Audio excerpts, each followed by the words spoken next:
ಕರ್ನಾಟಕದಲ್ಲಿ ಕೆಮ್ಮಣ್ಣಗುಂಡಿ ಕಡೆ trip plan ಮಾಡ್ತಾ ಇದ್ರೆ ಈ ಒಂದು ಫಾಲ್ಸ್ ನ ಮಿಸ್ ಮಾಡ್ಕೊಳ್ಳೇಬೇಡಿ. ಈ ಫಾಲ್ಸ್ ಗೆ ಯಾವ ರೀತಿ ಹೋಗೋದು, ಎಷ್ಟೆಲ್ಲ ಚಾರ್ಜಸ್ ಆಗುತ್ತೆ ಅಂತ ಎಲ್ಲ ಇನ್ಫಾರ್ಮೇಶನ್ ಈ ವಿಡಿಯೋದಲ್ಲಿ ತಿಳಿಸ್ಕೊಡ್ತೀನಿ. ರೀಲ್ ನ ಸೇವ್ ಮಾಡ್ಕೊಳ್ಳಿ. ನೀವು ಚಿಕ್ಕಮಗಳೂರಿಂದ ಕೆಮ್ಮಣ್ಣಗುಂಡಿ ನೋಡ್ಬೇಕು ಅಂತ ಬಂದ್ರೆ ಹೆಬ್ಬೆ ಫಾಲ್ಸ್ ಮೈನ್ ಹೈಲೈಟೆಡ್ ಸ್ಪಾಟ್. ಹೆಬ್ಬೆ ಫಾಲ್ಸ್ ಹೋಗ್ಬೇಕು ಅಂದ್ರೆ 12 ಕಿಲೋಮೀಟರ್ ಆಫ್ ರೋಡಿಂಗ್ ಇರುತ್ತೆ. ಜೀಪ್ ನಲ್ಲಿ ಹೋಗ್ಬೇಕು, ನಿಮ್ಮೊಂದು ಪ್ರೈವೇಟ್ ವೆಹಿಕಲ್ ಅಲೋ ಇರೋದಿಲ್ಲ. ಇಲ್ಲೇ ಪಾರ್ಕ್ ಮಾಡಿ ಹೋಗ್ಬೇಕಾಗುತ್ತೆ. ಜೀಪ್ ಗೆ ಪರ್ ಹೆಡ್ 706 ರೂಪಾಯಿಯನ್ನ ಚಾರ್ಜ್ ಮಾಡ್ತಾ ಇದ್ದಾರೆ. ಜೀಪ್ ರೈಡ್ ಅಂತೂ ನೆಕ್ಸ್ಟ್ ಲೆವೆಲ್ ಇರುತ್ತೆ. ಹೋಗುವಾಗ ಪ್ರಾಣಿಗಳು ಹಾಗೆ ಒಳ್ಳೊಳ್ಳೆ ವ್ಯೂ ನ ನೋಡ್ಕೊಂಡು ನೀವು ಮುಂದೆ ಸಾಗಬಹುದು. ಜೀಪ್ ಇಂದ ಇಳಿದು 1 ಕಿಲೋಮೀಟರ್ ಟ್ರೆಕ್ ಮಾಡಬೇಕು. ಇಲ್ಲಿ ಹೋಗ್ತಾ ಇದ್ದಂಗೆ ಫಾಲ್ಸ್ ಸೌಂಡ್ ಬರ್ತಾ ಇರುತ್ತೆ. ಹಾಗೆ ಒಂದೆರಡು ಚಿಕ್ಕ ಚಿಕ್ಕ ಸೇತುವೆಗಳು ಕೂಡ ಸಿಗುತ್ತೆ.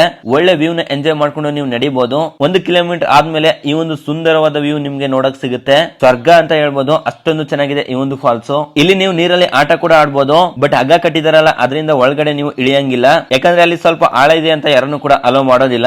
ಫಾಲ್ಸ್ ಅಂತೂ ನೆಕ್ಸ್ಟ್ ಲೆವೆಲ್ ಇದೆ. ಬಟ್ ಇಲ್ಲಿ ನೀವು ಟೈಮ್ ಸ್ಪೆಂಡ್ ಮಾಡೋದಕ್ಕೆ 1 ಅವರ್ ಟೈಮ್ ಕೊಟ್ಟಿರ್ತಾರೆ ಅಷ್ಟೇ. ಅದ್ರ ಒಳಗಡೆ ನೀವು ಫಾಲ್ಸ್ ಅನ್ನ ನೋಡ್ಕೊಂಡು ಬರ್ಬೇಕು. ಟೋಟಲ್ ಹೆಬ್ಬೆ ಫಾಲ್ಸ್ ನೋಡಿ ಮುಗಿಸೋ ಅಷ್ಟರಲ್ಲಿ ಆಫ್ ರೋಡಿಂಗ್ ಎಲ್ಲ ಸೇರಿ ಒಂದು 3 ಅವರ್ ಆದ್ರೂ ಬೇಕೇ ಬೇಕು. ಈ ಫಾಲ್ಸ್ ಅನ್ನ ನೋಡ್ಬೇಕು ಅನ್ಕೊಂಡಿದ್ರೆ ಸ್ವಲ್ಪ ಬೇಗನೆ ಪ್ಲಾನ್ ಮಾಡ್ಕೊಳ್ಳಿ. ಚಿಕ್ಕಮಗಳೂರಿಂದ ಜಸ್ಟ್ 60 ಕಿಲೋಮೀಟರ್ ಆಗುತ್ತೆ ಅಷ್ಟೇ. ನೀವು ಕೆಮ್ಮಣ್ಣಗುಂಡಿ ನೋಡ್ಬೇಕು ಅಂತ ಬಂದ್ರೆ ಈ ಒಂದು ಫಾಲ್ಸ್ ನ ನೋಡ್ತೀರಾ. ಯಾಕಂದ್ರೆ ಇದೇ ಸಖತ್ತಾಗಿರುವಂತ ಒಂದು ಹೈಲೈಟೆಡ್ ಸ್ಪಾಟ್. ಇಲ್ಲಿ ಸಿಗೋಣ ನೆಕ್ಸ್ಟ್ ವಿಡಿಯೋದಲ್ಲಿ. ಈ ರೀಲ್ ಇಷ್ಟ ಲೈಕ್ ಮಾಡಿ. ಇದೇ ರೀತಿಯ ಟ್ರಾವೆಲ್ ಅಪ್ಡೇಟ್ಸ್ ಗೆ ನಮ್ಮ ಪೇಜ್ ಅನ್ನ ಫಾಲೋ ಮಾಡಿ. ಧನ್ಯವಾದ.